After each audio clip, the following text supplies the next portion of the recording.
Hi everyone, welcome back. I'm Ken Garris, lead instructor and trainer for Acclaimed Entertainment DJ company. I have done a lot of weddings, and I can tell you I've introduced bride and grooms to all types of music coming into wedding receptions. And I can tell you what works best, what not to do, but again, it has to reflect your personal taste. But I'm going to give you my input on it as far as what makes people really excited. The key thing to keep in mind here is dynamics is what it's all about.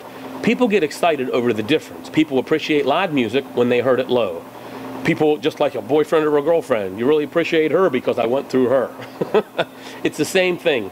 If you want to come in over music that makes everybody all excited, then right before you come in, they should be listening to something that has a lot of contrast to that. I'll give you a generic example.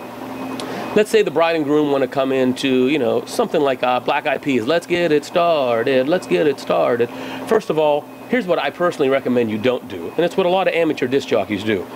You start playing the song from the beginning and you bring the whole bridal party in. First you bring in the bride's parents over Let's Get It Started, the Black Eyed Peas.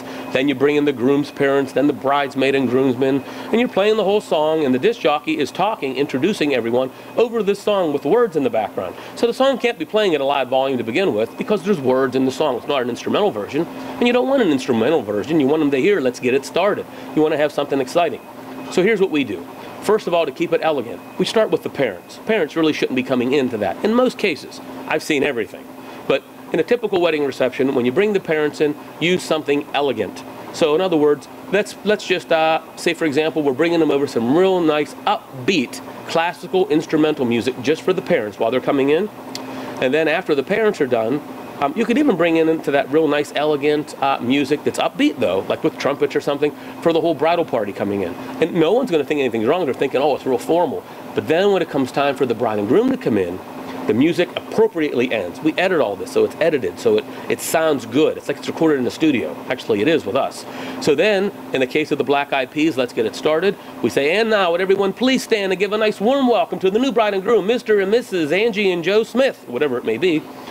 And that's when the Black Eyed Peas, just a refrain comes on, and it builds up, let's get it started, and everybody's standing and cheering, let's get it started, let's get it started. You just have the refrain, let's get it started, not the rappy part, and you two can dance in the whole way in, up to the head table, and it's timed.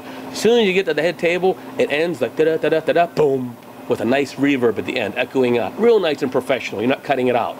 And everybody's left standing, and the disc jockey says, at this time everyone can be seated while we have the blessing of the food by Pastor so-and-so. Everybody sits down, and the pastor goes up because the disc jockey organized everything. We do all this. After the blessing, then the toast. We already talked to the maid of honor and the best man out in the front before we announced everybody in, and we went over all the pronunciation of names. Any good disc jockey is going to go through all these details if he cares about you. If he doesn't care about you, you'll know the difference because he'll just give you a form and say, write the names down. We don't even ask you to write the names down on our forms. Nowhere on our paperwork does it ask you for the bridal party names. We get that over the phone, and we write it all down phonetically because you have to have a disc jockey says the names properly. Everybody knows everybody except for your entertainment, so they got to say the names perfectly, and we go over it all with a fine-tooth comb. Bottom line is, introduce everybody in, get them to the head table, have everybody excited.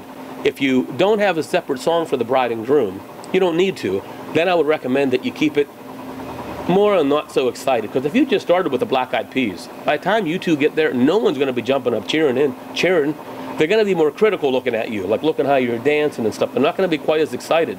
But if it changes for you and for everybody else, it wasn't quite like that, it's different. Don't like the classical stuff, the bridesmaid and groomsmen want something exciting too. Oh, we don't want to come into the classical stuff. That's fine. Just do something different for you two. Now, a lot of disc jockeys aren't going to want you to do this. They're going to say it's not necessary. Why do you think they would do that? It's a lot more work. And this is why, wedding disc jockeys typically get more money, because there's a lot more goes into it. It's not like doing a party. You're responsible for the success of the wedding reception, not just playing the music, but the success of the wedding. Your disc jockey is the one that organizes everything. So a little bit of stuff to think about there. Do some more research on our website. Send us an email if you have any questions. Otherwise, look through these other videos and you'll get other ideas. Thanks for watching.